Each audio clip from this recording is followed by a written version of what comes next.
തമ്പ്രാൻ എന്ത് പറഞ്ഞിട്ട് കാര്യമില്ല. ഞാനും എന്റെ അച്ഛനും ഈ വീട്ടിൽ നിന്ന് ഇറങ്ങുന്ന പ്രശ്നമില്ല. മോളോ എന്താ മോളോ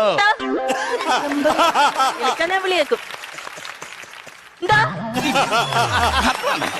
ആ കളി എന്റെ അടുത്ത് നടക്കിയ മോളെ ബോംബെ ബോംബെ എന്ന് കേട്ടിട്ടുണ്ടോ? ഇപ്പൊ മുംബൈ എന്ന് പറയും. അയ്യോ അത് ഞാൻ പറയേണ്ട സംഭവമാണ്. അന്ന് മുമ്പ് കയറി അടിച്ചല്ലേ. അവിടെ താരാളി എന്ന് പറഞ്ഞൊരു സ്ഥലമുണ്ട്. ധാരാവി അതും കേട്ടിട്ടുണ്ട്. അല്ല ഈ അറിയാൻ പാടത്ത് ഏതെങ്കിലും ഒരു സ്ഥലം ഉണ്ടോ? എന്തിനാ? ഒരു കിടുക്കൻ കഥ ഞാൻ പറഞ്ഞുതരാം. തമ്പുരാൻ പറഞ്ഞോ, ഞാൻ കേട്ടോളാം. അവിടുത്തെ ഒരു ചേരി ഒരൊറ്റ രാത്രി നിന്ന് ഒഴിച്ചിട്ടുണ്ട് ഞാൻ. വൃത്തികേട്. അതല്ലെന്ന് ഒഴിപ്പിച്ചിട്ടുണ്ടെന്നാ പറഞ്ഞത്. ആ എന്നെ സംബന്ധിച്ചോളം എന്താ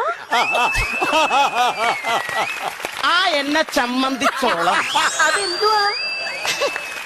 അത് അവിടെ മാത്രമുള്ള സംഭവമാണ്. ഈ ചോളം കൊണ്ട് ചമ്മന്തി ഉണ്ടാക്കിയാൽ ദോശ കഴിക്കാം, ഇഡ്ഡലി കഴിക്കാം. തമ്പ്രാൻ എന്ത് പറഞ്ഞിട്ട്